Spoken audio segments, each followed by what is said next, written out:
Dobry dzień, bonjour à tous en russe.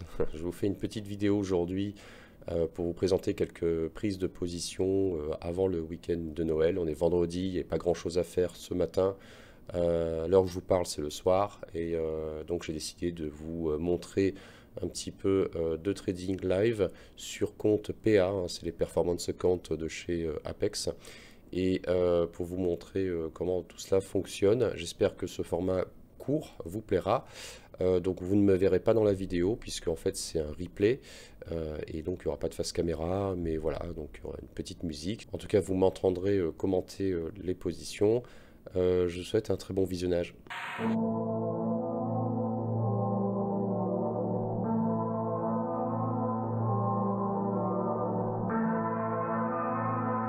Alors, petite présentation du setup rapide. Vous avez, pendant que ça tourne en accéléré, à gauche ProRealTime que vous avez reconnu, pardon, ProRealTime eBay avec des flux futurs.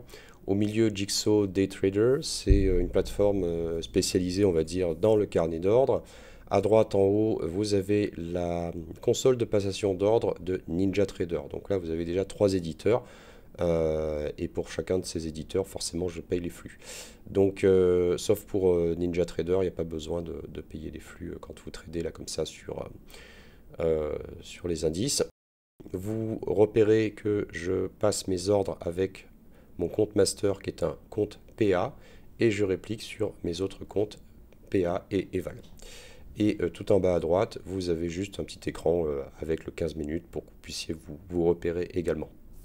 Alors pour ce premier trade, c'est un petit trade de loupé. Je vais appuyer donc sur le buy bid. Donc je veux être exécuté au prix que je souhaite. On est sur des indices ultra rapides, dynamiques, nerveux. Donc je veux vraiment éviter tout ce qui est phénomène de slippage. Malheureusement, donc j'ai pas été pris, j'ai annulé mon ordre puisque la bougie était déjà partie. Voilà, donc ça arrive. J'exécute toujours mes ordres comme ça. J'achète au bid et je vends au ask. Ça me permet de maîtriser. Donc là, je reprends un ordre à l'achat. Je suis frappé. Vous avez donc, j'ai la main sur la vente au cas où. Vous avez en rouge le latent qui s'affiche. C'est un nombre de points, toujours, quelle que soit la quantité que je passerai, contrairement à ProRealTime. Donc voilà, donc là je m'inscris dans le flux. Nous avons un rebond sur la ligne que j'ai tracée et nous avons juste un petit peu plus haut le TPO pardon, du volume profile. Et donc l'idée c'est de jouer dans cette zone que moi j'appelle une zone de scalp. Donc pourquoi je tape dans cette zone? Tout simplement, je me réfère ensuite au carnet d'ordre, au dynamisme. Je regarde un petit peu ce qui est au bid, à l'ask, comment les ordres sont avalés. Et donc repérer, donc là je suis en positif 1.25, j'ai calé mon ordre sell ask et donc il va me sortir à l'ask au tick juste au-dessus, à l'ask du tick au-dessus du prix.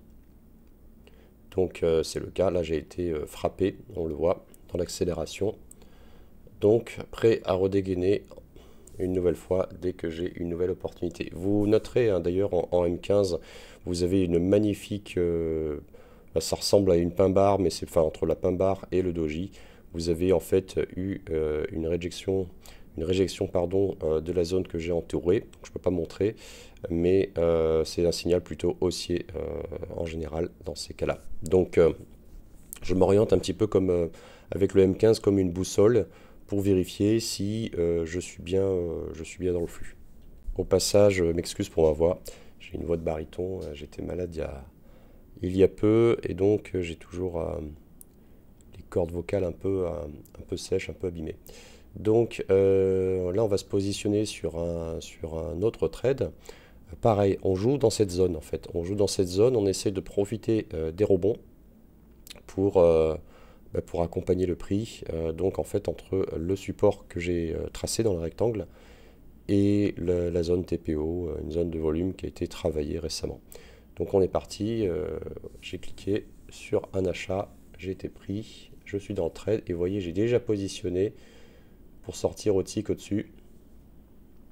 Donc au cas où j'ai la main, la souris sur le close pour sortir en ordre marché. Encore une fois, je fais comme ça me permet de maîtriser mes entrées et mes sorties et de ne pas être soumis aux conditions du broker ou du marché si celui-ci décale très vite. Voilà, moi je trouve que c'est, enfin je m'y retrouve comme ça, mais je vous recommande aussi de faire de la sorte, maîtriser vos entrées et vos sorties exactement. On est ici sur des futurs, hein, pas sur CFD.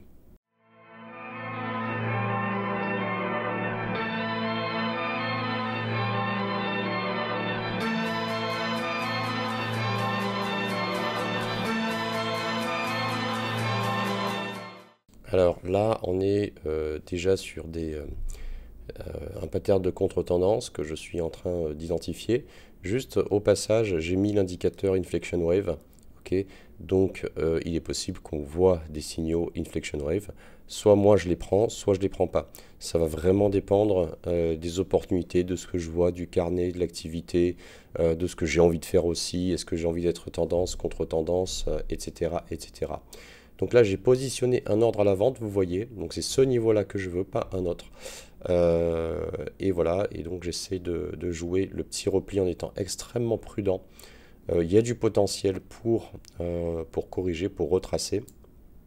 Et donc voilà, donc là j'essaie d'être prudent et de ne pas être trop gourmand sur ce trade. C'est pour ça que j'ai déjà ordonné une sortie. Et si jamais ça ne se passe pas comme je veux, de toute façon, j'aurai la cerise sur le close assez rapidement en cas de problème. Vous voyez, donc là, Inflection Wave, ça lui plaît. Il commence à afficher un signal, mais ça n'est pas un signal. Il faut attendre que la bougie se termine. Il faut attendre que, là, vous voyez, sur ce graphique, je suis en 200 ticks par bougie. Donc tant que, entre guillemets, l'affichage n'est pas sec de Inflection Wave, je ne prends pas le trade, hein. Donc voilà, là je suis prêt à sortir du trade si jamais il n'y a pas d'accélération, si jamais il veut pas retracer, hein, c'est possible aussi. Mais étant donné les vagues précédentes, étant donné l'évolution du prix, et étant donné qu'il n'y a pas de news particulière à ce moment-là, j'ai décidé de garder et voilà, d'être encore une fois prudent. Donc là, vous voyez, j'ai de l'eau. Petit reflux.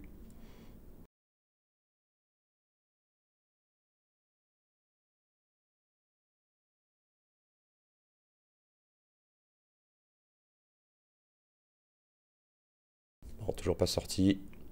J'ai sorti en fait assez rapidement le premier lot et voilà le second. Comme ça commence à refluer, je n'autorise pas le trade à devenir un trade perdant.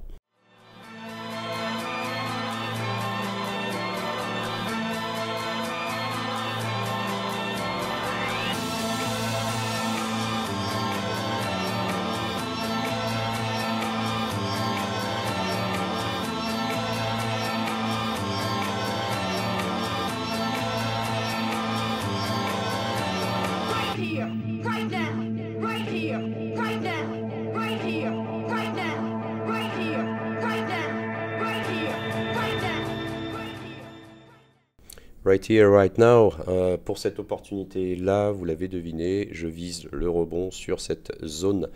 Donc, je rentre à l'achat de contrats. Vous voyez que j'augmente au fur et à mesure mes tailles de position. Au fur et à mesure que je trade, je commence avec un contrat, puis après 2, puis après 3, et puis etc. etc. Que ce soit des micros d'ailleurs ou des mini ou autres, je commence en général doucement. Et puis, plus ça va, plus j'engrange des gains, et plus je vais les remettre en jeu. Voilà. Donc je suis peut-être rentré un petit peu tôt par rapport à la zone, mais ça correspond également à moi à ce que je vois sur la liquidité, sur le niveau. Donc globalement là ça va pour l'instant. Et donc voilà, donc, je vais essayer de sortir propre. Terminé. Voilà pour ce trade.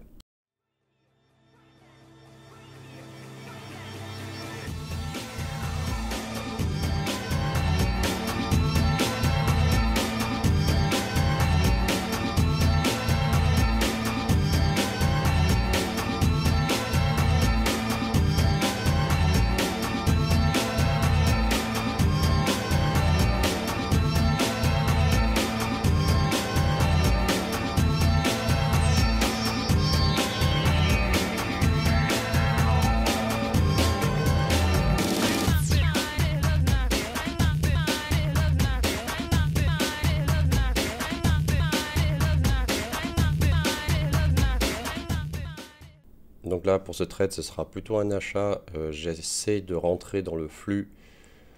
On voit que les précédents plus bas montent. Pour moi, la dynamique est haussière. Donc je rentre de l'eau sur ce trade-là. J'espère effectivement une petite accélération. Et en fait, je vise là dans le carnet, on a 22 lots qui sont positionnés dans l'inside print. Et moi, j'aimerais bien en fait qu'on aille les taper pour sortir. Voilà, donc je vise un peu cet objectif. Donc voilà, c'est good, on l'a passé. Donc je vais normalement, voilà, cliquer sur ma sortie. Au moins, pas de risque. Je me mets également en fait sur le bouton achat si jamais en fait il y a un petit reflux. Pas de problème, je peux renforcer. Mais normalement pour ce trade, il n'y en aura pas besoin. Voilà, terminé, on est sorti sur le petit breakout.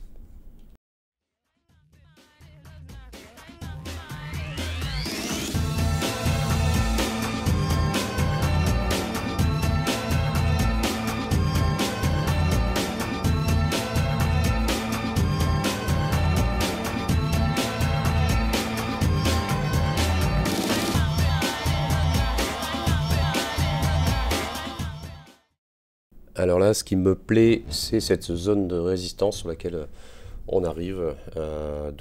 C'est forcément une zone, en tout cas une zone à haute probabilité de rebond pour moi. Donc j'ai lancé un trade à la vente et je vais essayer d'encaisser assez rapidement. Je ne sais absolument pas si le prix veut breaker cette zone-là. En général, vu déjà l'amplitude de cette vague-là, à mon avis, il y a du repli.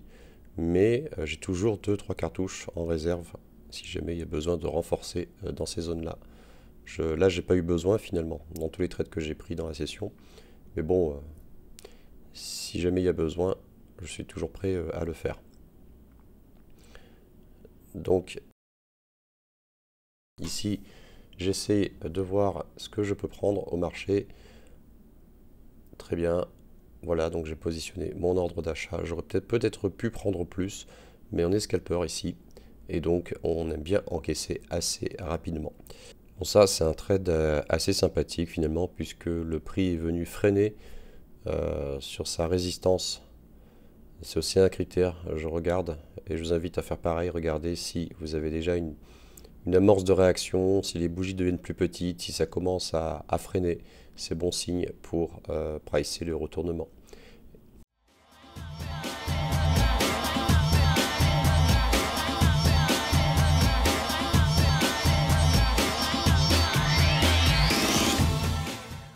Alors pour le dernier trade, c'est un trade que je prends un peu plus tard dans l'après-midi. Là on est affiché en heure US.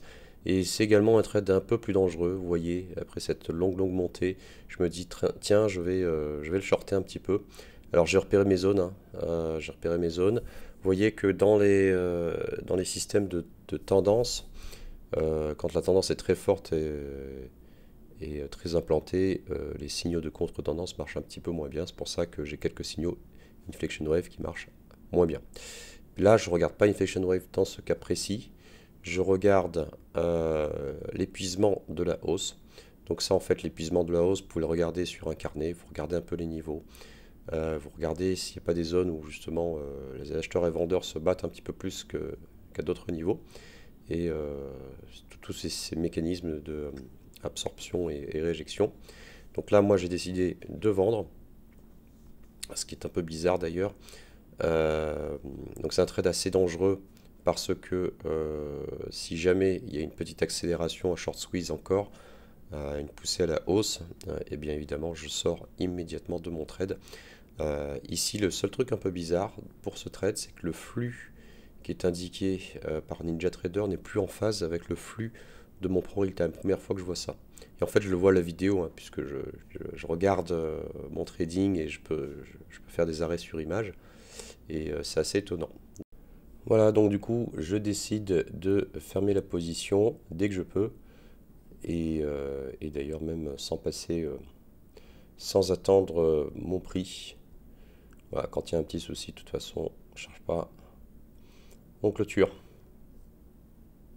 Donc ça fait quelques positions, je vous ai mis le compteur de positions pour voir en fait toute la journée. Donc aujourd'hui c'est le 22, 18 positions en tout, toutes gagnantes, euh, pour un total de combien j'avais mis je crois que c'était dans les 40 dollars, voilà, 40 dollars sur une petite session de trading de la demi-journée, enfin même pas en fait, hein, j'ai tradé quoi? J'ai tradé peut-être une demi-heure, même pas, même un peu moins, en tout et pour tout. Voilà, j'espère que cette petite séance vous a plu. Là, vous avez sous les yeux l'Open US. Je vous souhaite de passer de très bonnes fêtes de fin d'année. Revenez en forme hein, en 2024 avec plein de superbes projets de trading, entre autres. Voilà, très bon week-end, très bonne fête à vous. À bientôt.